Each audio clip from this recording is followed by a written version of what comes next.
What's going on, everybody? It's your host, Moose.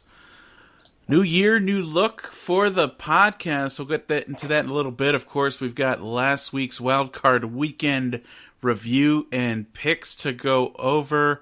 We've got this week's picks for the NFL divisional playoffs. And, of course, the $10 parlay and the Moose's monster teaser all coming at you. Let's hit that intro. $10 Sports.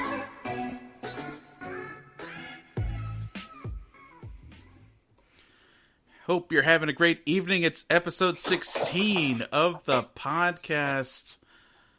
Welcome to $10 Sports, your amateur sports gambling advice. Coming to you live from the $10 Sports Cave, and of course, part of our new network, kind of a little bit of rebranding. Before you go into that, let's bring in the co-host. As always, he's here. He's wearing his fedora. It's MRod. MRod, how's it going tonight? Hey, it's going pretty good. Rocking my fedora as usual. Pretty excited to go over this sports. We got 3 weeks after Super Bowl. Yeah. So our fun football parlays are coming to an end, but let's enjoy what we have here, and let's go ahead and get this show started on the road. As everyone can see, we do have new Twitter names as well. I got really tired of every episode of Moose having to say about 2 or 3 times. Hey guys, balls, bruise, brawl. I had every combination, and I'm like, just find Mike, and then of course that $10 Sports really kind of. And again, I'm going to leave it to you, marketing director. It was all Emrod's idea. And I love what you've done. I love what you've done. So I'm going to let you take it away. We decided to go ahead and make it a little bit more easier to find. We do have a few podcasts up there, as our followers would know, and you listen to many different ones. We were rolling with Balls, Brews, and Bros as our main name, but we actually decided to change it here to the Sports Heap. If anybody knows the definition of heap, Moose, enlighten us on what heap means. Sure. Heap is just a big collection of stuff, right? Like a heap of podcasts, a heap of vlogs. So I think it's just very, very appropriate, especially as we grow. We're talking to a couple of our friends that are interested in podcasting and kind of bring them under our umbrella as we continue to grow. So we're excited to bring you the Sports Heap, collection of all sorts of information. And then let me bring up the graphics so just in case you don't know how large the Sports Heap is. Mike, take us through what we have here. All right, as those who know, they're in a football season, specifically Buccaneer season. We had the Bucking Hangover, which usually featured me and Moose crying or sometimes smiling throughout the season, but usually complaining about Jameis Winston. And there's at least 30 times we complained. We won't get too far into that. I mean, some of us complained. Some of us complained. I mostly defended him, but go on. And then we have Balls, Brews, and Bros. I'm not sure we've done too often yet. It's probably be done more here now we don't have football or the Buccaneers to really cover, and we'll probably be limiting down on how much $10 sports we do. So hopefully we'll pick up some Balls, Brews, and Bros. It's just a general show. Me and Moose drinking beer, talking about sports, some hot topics, and some random stuff. We'll keep you informed what our topics are. Tune in so you know what we are talking about. $10 Sports, as you're watching right now, it's our amateur sports betting show. We have the Thunderdome Puckcast, which is a hockey, specifically Lightning podcast. It's actually a solo project that Moose does. So those of you who like hockey, specifically the Lightning, you would definitely enjoy that podcast. Moose does a very good job of covering the Lightning, and his knowledge in hockey is pretty incredible. The only things I know about hockey is goal, penalty box, and line change. Line changes. Don't forget the line changes. Are the only things I really know. And the soon-to-be coming out, which we're very excited about, is the Viper's Nest, which is a podcast specifically for the Tampa Bay Vipers. We are looking forward to jumping early on this and perhaps possibly being the official podcast of the Vipers. So we're here on a roller coaster ride with the Vipers. We're getting to know them, getting to know the roster. And the season starts. I actually got season tickets for the Vipers, so I'm actually a season ticket holder, which I'm pretty excited about as well. You're a founder. I think you're a founder. Yeah, I'm a season ticket founder. So I'm one of the original season ticket holders / founders for the team.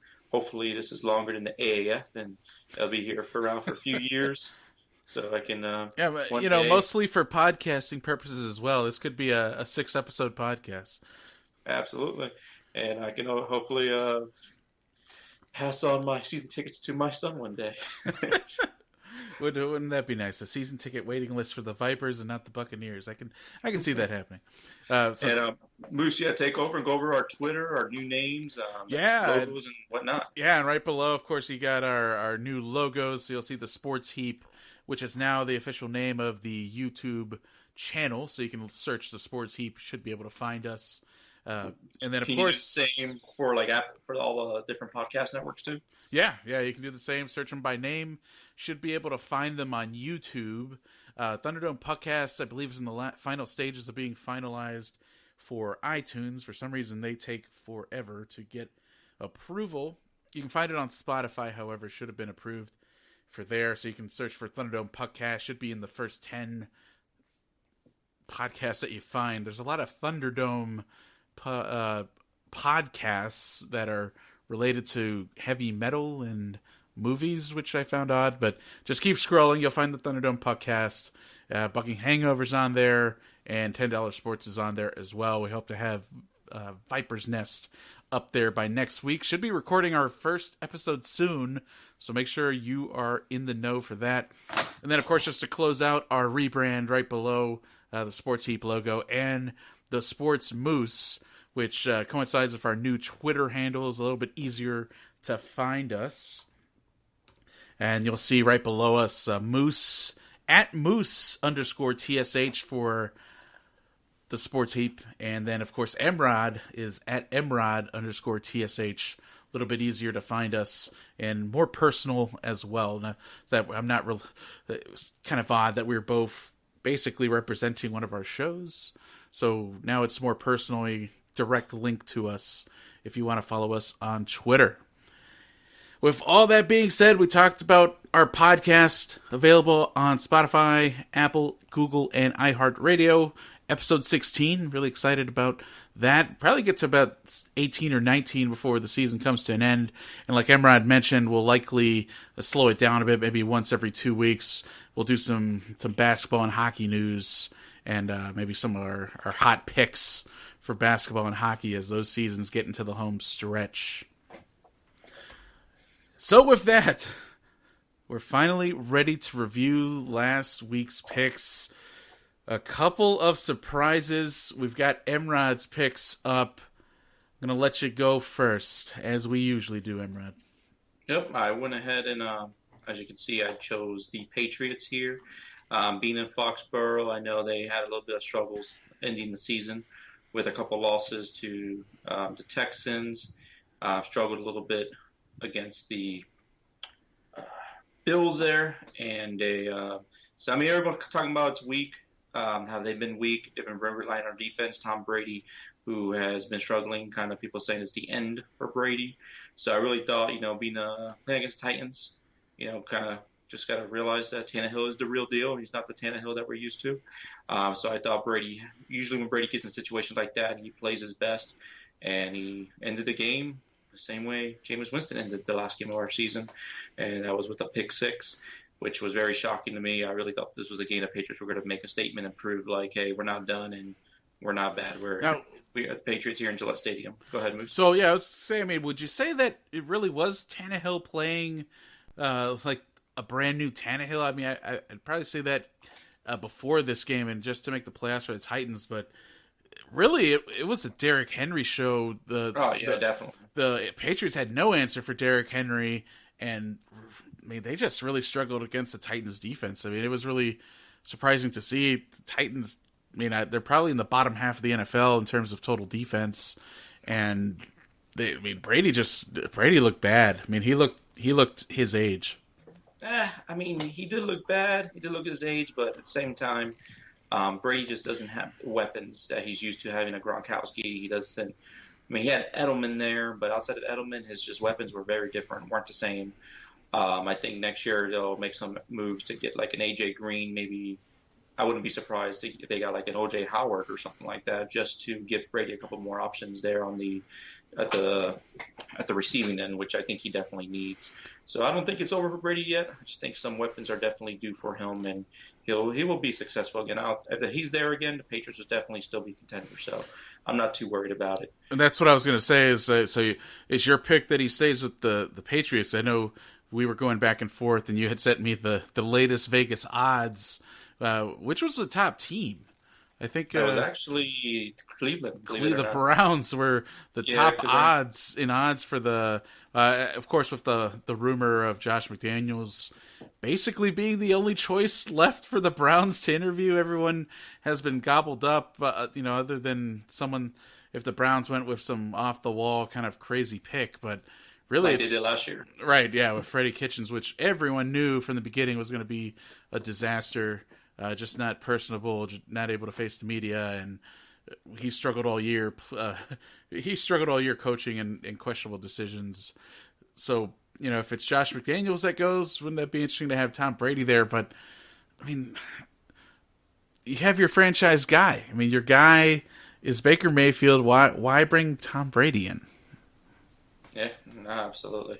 I guess give Baker Mayfield time to mature and get some learning from Tom Brady. But, I mean, if it's Tom Brady, I mean, don't matter who the starting quarterback is. You can put him in a back seat and let Tom Brady lead your franchise, build the fan base, and bring the media attention to your team once. Yeah, that'll be a nice vintage jersey, just like the Joe Montana Chiefs. Yeah, for sure. And then I picked the Seahawks, just like I said last week. I think this was like a big gift from Vegas.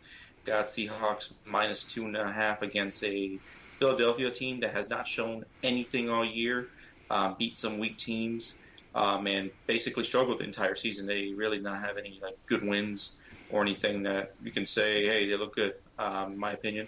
So this was a pretty good gift, even though they played better than I thought. I mean, Philadelphia's defense, losing Carson Wentz early and losing Miles Sanders, basically having Josh McCown as quarterback the whole game, kept the game pretty close. Was this his first playoff game?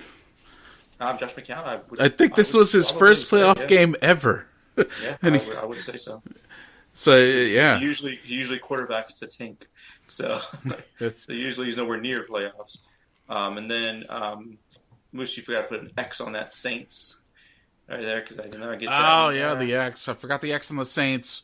I put the gray X on the Texans for the push, but yeah, the Saints biggest surprise of the last few weeks. That was unexpected. It was Kirk Cousins in a big game, and he delivered. Yeah. Usually when he plays on Monday night, Thursday nights, any kind of big game, you usually root against him. He just does not do well in the spotlight, especially now going into New Orleans, as we all know, is a very tough place to play. And Drew Brees and the Mike Thomas connection, I mean, pretty healthy overall Saints team. With the loss against Minnesota, definitely did not expect that. I mean, I know there was some stuff you can say where Kyle Rudolph pushed off and whatnot, but I mean, the defense let them drive all the way down to like the 1 yard line at that point. So, I mean, come on. I mean, but the push off was a push off. But regardless, still money purposes, it did not work out my way. And then I chose Texans -3. First half of that game, I was like, yep, I guess I lost my parlay. First game of the weekend, and Texas came back, and they ended up pushing it, winning by a field goal in OT. Very surprising, just like Moose, you were saying last week, poor management, pretty much the poorest, they used to say, the poorest coaching game you've ever seen. Yeah, and that's a great segue into Moose's picks here, because let's talk about that Bills Texans game first. That was, oh my gosh, that was one of the most poorly coached games I've ever seen. I mean, Bills coach, is this a first time NFL job for him? I forget who's the Bills coach.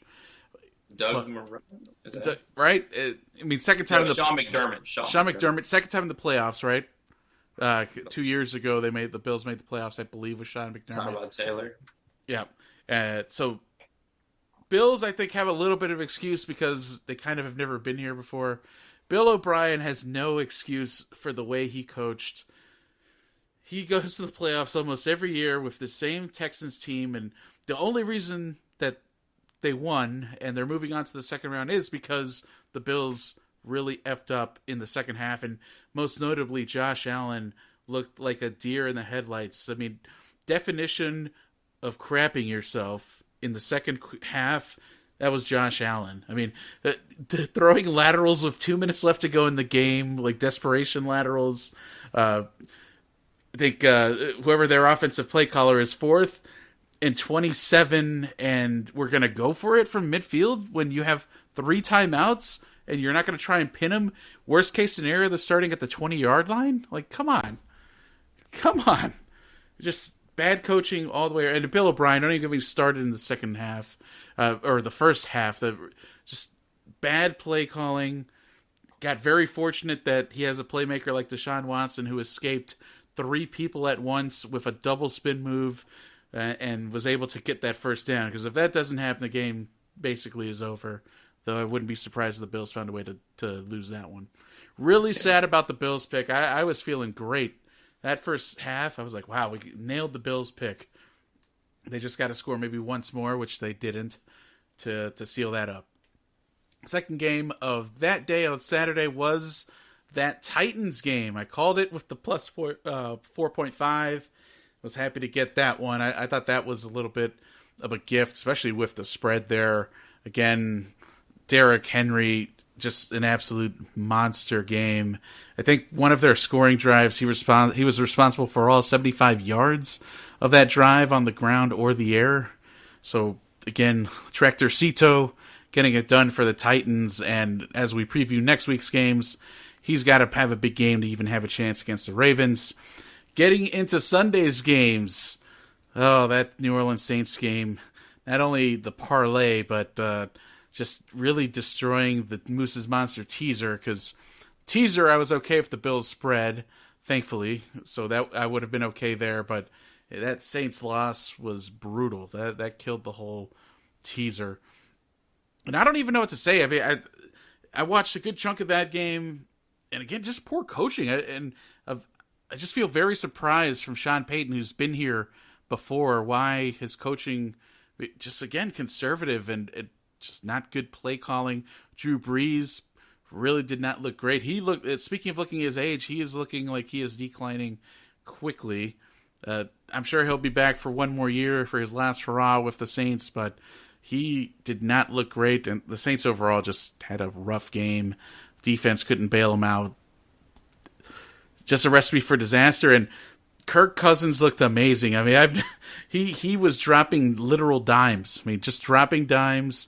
Adam Thielen had a great game. Yeah, and that last drive, holy, yeah. What the best throws I've ever seen from that. And of course, I was really excited with the "you like that" in the locker room, bringing back the "you like that."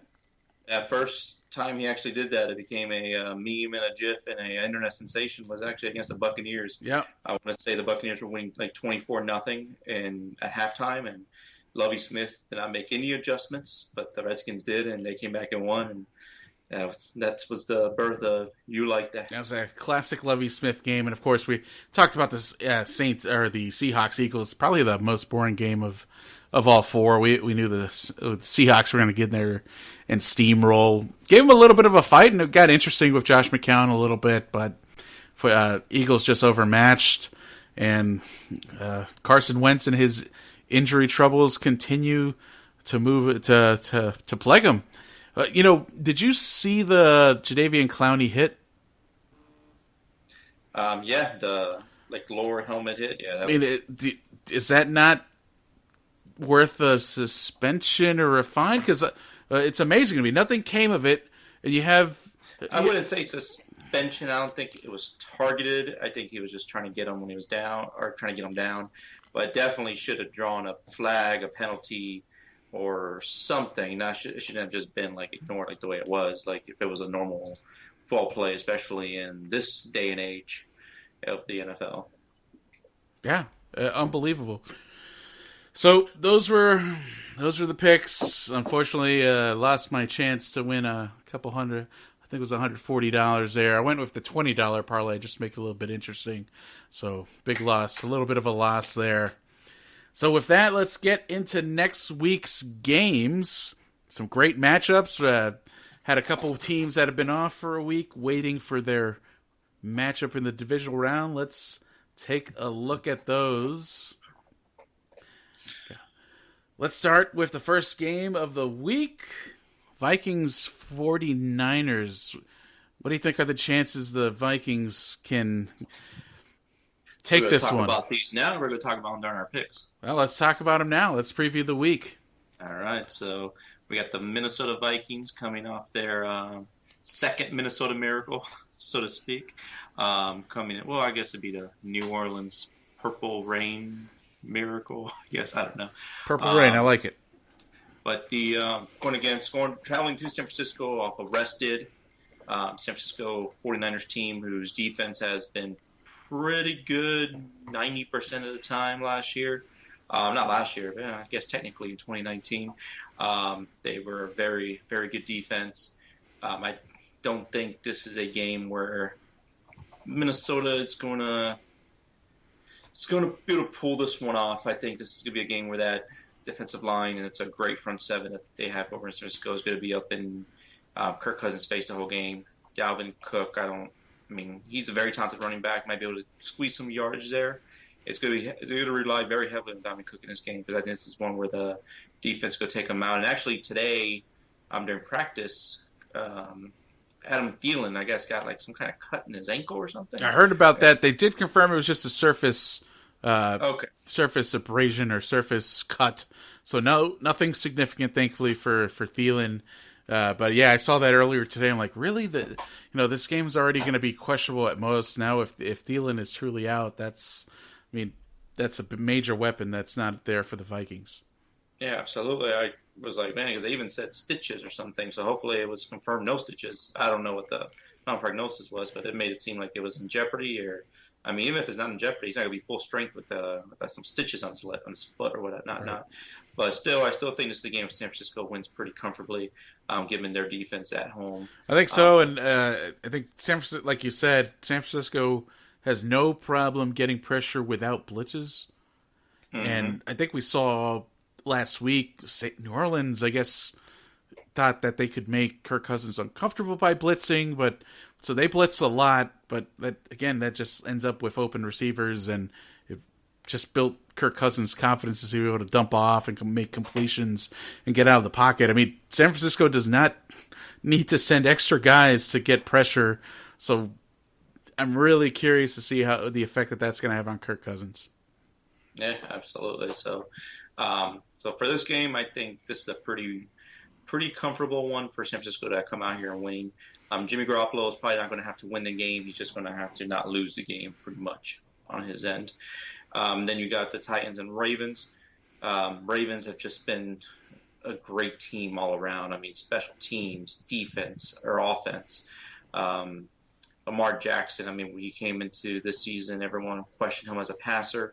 The guy's been a great passer. I think only 6 interceptions the whole year, 30-plus touchdowns. He's just had a great completion percentage. He's been just everything that the opposite everyone thought he was going to be this year. Tennessee, as you said earlier, they're probably a bottom half defense. I don't think they're going to be able to keep up with Lamar Jackson, and that Ravens defense is no joke either, the way they've been playing. I think this is a game the Ravens could win pretty comfortably. It's really going to end up becoming the Derrick Henry show. There's one game that we need Derrick Henry in. It's going to be this one. And that's what I'm saying what I'm thinking is, my crazy part of me almost wanted to take the Titans on the money line. And here's the reason why, and we'll get to our picks course in a moment, and we can talk to it more specifically. But if the Titans are able to control the game and Derrick Henry's able to be a force, first down after first down, methodical approach, not having to rely on Tannehill to win the game, I think the Titans have a chance.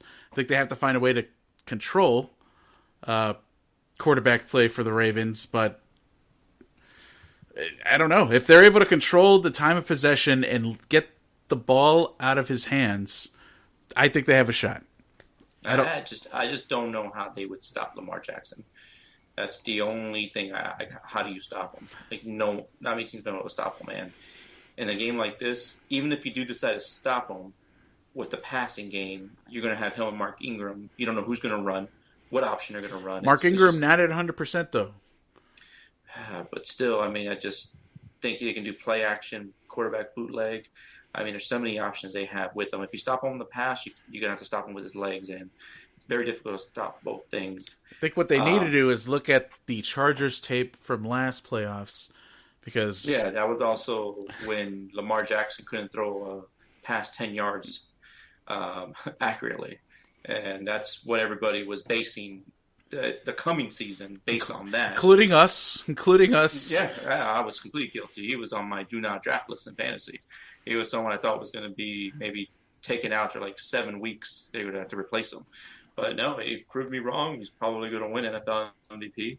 Well deserving of it. And I'm glad he proved everybody who said he's a running back wrong. So great job, Lamar Jackson. And I think he will be advancing to the next round for sure. And then brings us over to our Texans and Chiefs game.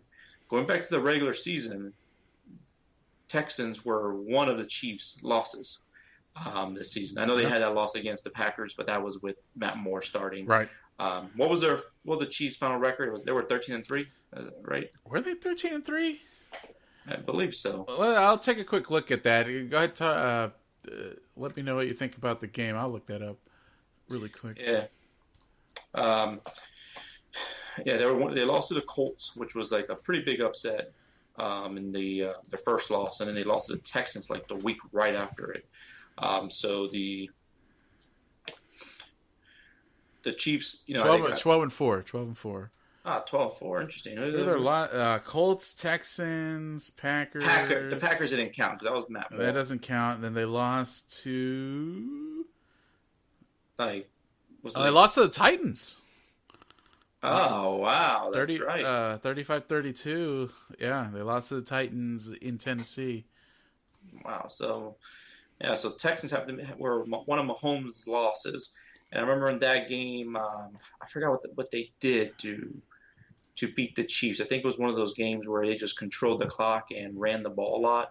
Kind of did the same thing the Colts did. So, I mean, the Texans do have experience already beating the Chiefs once. Can they repeat that?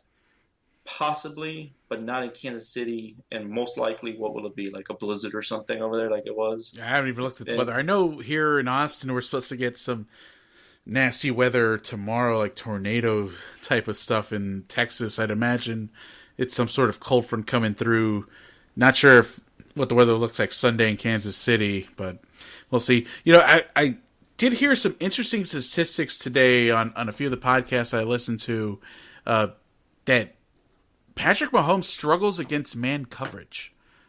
And so he's really good against zone coverage, and recently, and they specifically cited the Colts and the Texans wins as both Bill O'Brien and the Colts coach switching to more of a man package versus a zone package, and it brought down the rate of success for plays from 70% to 30% or something like that, and then the average completion, or at least attempt, went from 17 yards to 5 yards. Wow. That's some fancy NFL stats there. Some true money ball that's starting to take over the NFL now. But apparently Patrick Mahomes struggles against man coverage. So I'm wondering if... it has to be part of the Texans' game plan. And we got to check, too, because I know Tyreek Hill had a little bit of an injury. Maybe Tyreek Hill was out those 2 games there. Because, with man coverage, he's going to burn the man almost every single time running the ball. So, I think he may have missed. I don't know who can cover Tyreek Hill there, because Mahomes pretty much just throw it up as far as he can. And Vernon Hargreaves. Yeah, Vernon Hargreaves could even cover my 3-year-old Cruz there.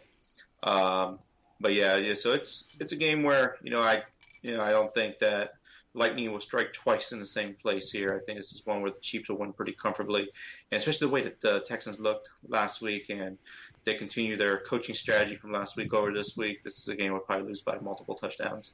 So I definitely think if you're betting here, feel free to choose the Chiefs as winners. Do they cover the spread? I'll leave that at your own discretion. Then moving on here, we're going to the Seattle Seahawks. The snoozer. This is a snoozer of a game. Green Bay Packers. Hey, I remember last time they faced each other in the playoffs.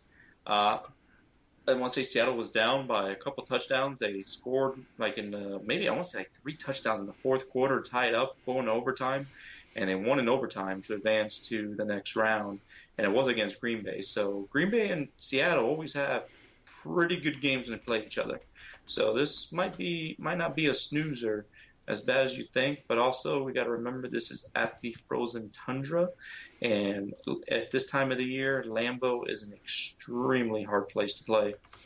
So, what are your thoughts on this game, Moose? Well, my thoughts are that the Packers are frauds, and they have not been good this year. I think they've been, and I know 13-3. It's hard. That's a hard selling point for our audience. Yeah, we went through the schedule. I want to say like last week. And it was easy schedule.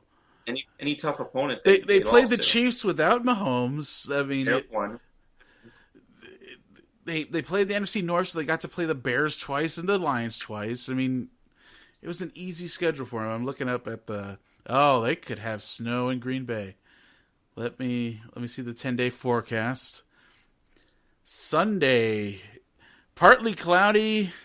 I mean, they got destroyed when they played the 49ers. Yeah, they lost to the Chargers. They lost to the Chargers. And they barely beat the Lions. They had to go down into the last-minute field goal kicking to beat the Lions to even clinch the bye week. You're right. They lost to the Chargers 11-26. And then their other loss came against another, probably a good team. Who was it that they – oh, actually, no, not a great team. Well, they lost to the Eagles 34-27. So, yeah, Sunday night, they have a 40% chance of snow. You got 20 degrees with a wind chill in the low teens. So, yeah. I think that's going to make it pretty hard. Well, I mean, I want to say it's going to make it pretty hard for them, but then we also got to consider that Russell Wilson, they go to the University of Wisconsin. So he NC State. Come on, that's an NC State guy. He went to Wisconsin. That's where he took him to the Rose Bowl.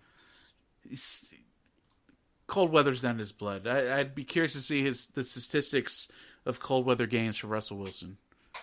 Yeah. I'll give him an advantage in rain playing in Seattle, but cold weather, I don't know if I'd be curious to see his cold weather statistics. I wouldn't count him out, man. Russell Wilson, that guy is like Houdini when it comes to a blitz. He knows how to escape that really well. So, I just think that the secondary of the Seahawks is pretty suspect, and Aaron Rodgers might have the opportunity to pick that apart. I would probably take the Packers to win this game. And you did, because we got your picks up here. Take us through them quickly. I know we covered the games and kind of alluded to who we picked, but here they are. All right, like I said, I got the San Francisco 49ers against the Minnesota Vikings. This one, the Vikings defense can show up, may not show up. They come as they please this season so far. Dalvin Cook might be a force in this game. Emmanuel Sanders, glad he's healthy. So I went ahead and took the 49ers. Didn't feel extremely comfortable with the spread, but I feel confident in the 49ers winning. So I went ahead and took the 49ers on the money line on this one. And then I got the Texans. Not the Texans. The Titans. So you're not feeling the 7? I just don't feel comfortable with it. After seeing how the Vikings played last week at New Orleans, I don't feel comfortable with the spread. I'm pretty comfortable the 49ers will win this game, whether it be by a field goal or whether it be by 7 or whether it be whatever it may be. But I just know they're going to win, but I just don't know about the spread. And then I went over to pick the Titans plus 10 against the Ravens. The way the Titans have been playing, like we saw a few moments ago, they did beat the Chiefs. I think they beat some pretty good teams this year. They beat the Patriots last week in Gillette Stadium. As we all know, that is no walk in the park going to New England in a playoff type of atmosphere. So, the way they've been playing, I think that they're not going to win this game. I'm still pretty confident what I just said about the Ravens winning the game. but I think they may be able to keep it close. I think they're going to surprise us a little bit. The Ravens probably will come out on top, but they may be able to keep it within that 10 points or so. So I took the Titans within that 10-point spread. Then we got the Packers. Like I said, the weather is just not very favorable to Seattle. Lambeau is a very tough place to play, especially this time of the year. And as suspect as I am about sorry about that, plugging in my computer here to the cord's about to die here, and I'll go off air since we've been running pretty smooth for once. No technical difficulties today, knock on wood. Knock on wood. But anyways, I think that's something Aaron Rodgers could pick apart. Aaron Jones, their running back, has been playing really well this year. I believe he led the NFL in rushing touchdown, if I'm not mistaken.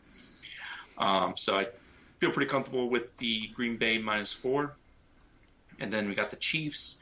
Since they did lose to the Texans earlier this year, Bill O'Brien, I don't know if he has them figured out or not.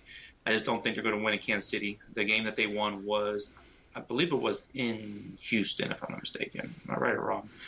No, I think it might be in Tennessee. I think they lost to the Colts and the Texans in Kansas City. I remember that being Texans might have. I think Texans was away.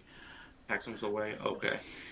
So I mean, playing in Kansas City with that Arrowhead Stadium fan base, and as loud as that stadium gets, along with the weather, and Deshaun Watson not being very, very big on the cold weather, not really his where he's from, and not what he's used to playing, especially being in the dome.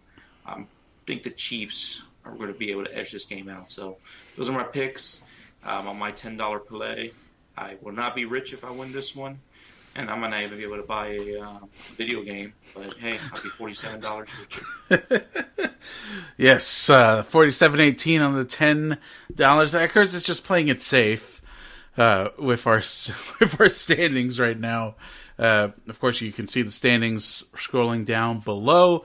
We'll probably do a recap show as we get into the Super Bowl or the game after the Super Bowl, the show after the Super Bowl. Go over our picks for the year and give ourselves a percentage as we retire $10 sports for the season. Let's move over to Moose's $20 parlay of the week, stepping it up to $20 for this one. And I too was not adventurous. I did, however, take San Francisco with the spread. I think Minnesota's going to collapse and San Francisco's going to take it to them. I think their defense is going to dominate. And Kirk Cousins is going to play like the Kirk Cousins we all know and love in big games. So I think San Francisco easily covers that by one touchdown, if not more. Ravens. So you don't like that? I don't like that. I liked it.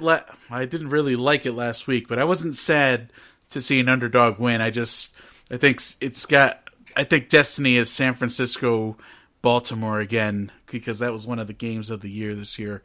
And I'd love to see it again in the Super Bowl. So Ravens, I'm taking straight up. I don't like big spreads.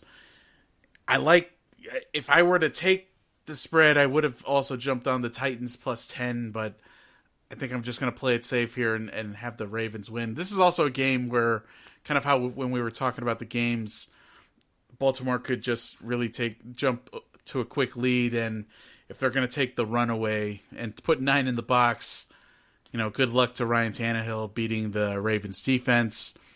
Chiefs, again, I don't like the big spreads. I think that one was at 9.5.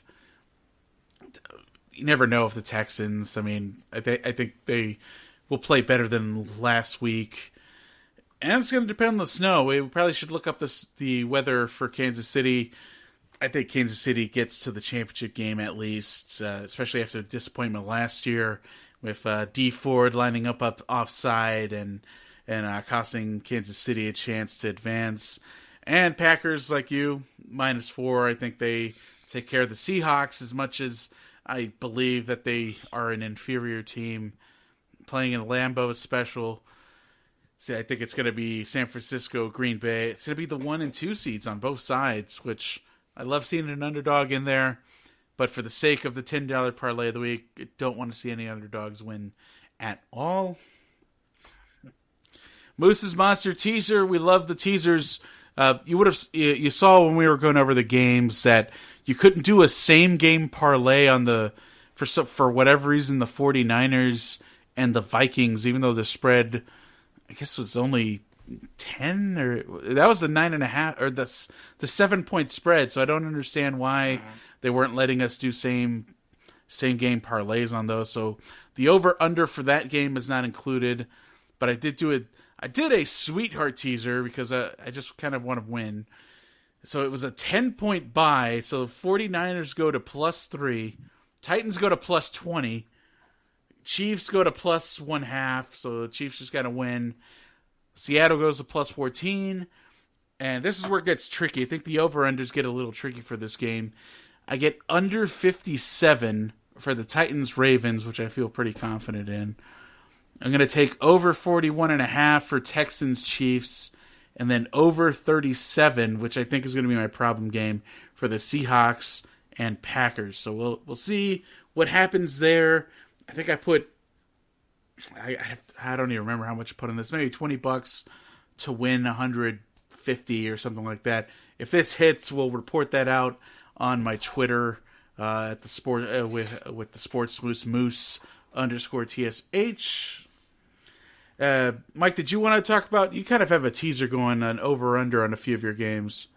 Yeah, just don't have it really written down. Just because Bovado, for some reason, after you choose them, they don't. Yeah, they take the team names. But that's okay. Which is kind of annoying. We'll go over the over unders that I have for divisional. So these are the standard lines. So right now it's 44 for Vikings, 49ers, 47 for both the Titans, Ravens, and Seahawks, Packers, and then 51.5 for the Texans. Last week, all the unders hit. It was all the unders hit for all 4 games. Kind of a low-scoring wildcard weekend. Mm-hmm. I'm going under for most of these games, but I am liking the over for the Kansas City Texans game. Yeah, weather permitting, but both have bad passing defenses. So yeah, I think that's going to be a little bit of a shootout there. I think I like the under 47 for the Titans Ravens because I'm assuming that Derrick Henry will hopefully control a little bit of the clock. I think both offenses have struggled with Seattle and Green Bay enough that I think they're going to cancel each other out and hopefully be under 47. And I think I don't know if I like the under 44 for Vikings San Francisco because I feel that this is a game that could potentially get out of hand, and then Minnesota could maybe score some garbage points, and they're going to hit the over on that one. Then I'm going to be really angry, but it is what it is. What are your thoughts? I pretty much have the same picks as you. The only difference is on mine, I chose the over 44 on the Vikings. I think that's a safe pick. Now that I think about it, I'm like, man, maybe I should have taken the over because I really think the game's going to get a little out of hand. And if your spread is 7, the total's got to be over 44. But I can see like a 31-24 game. Yep, something like that. 35-24. I can see something like that. I don't see it being like a 20-14 game against San Francisco and Minnesota. I don't see that. So we will see how that goes. And I think that brings us to the end of our show. We appreciate you guys. Just quickly make sure, catch us on YouTube. Remember, the Sports Heap now is the channel. And then make sure to listen to our podcast, now available on Apple Podcasts, Spotify, and Google Podcasts. Nice ending to episode 16. If you're on our channel, of course, subscribe or hit that like button. And as always, it's been great to see you here. It's been Moose and MRod with the Sports Heap. Have a great night. We'll see you. Don't forget to follow us on Twitter. Yeah, make sure to follow us on Twitter. We will see you after for championship weekend. Take care. Have a good night.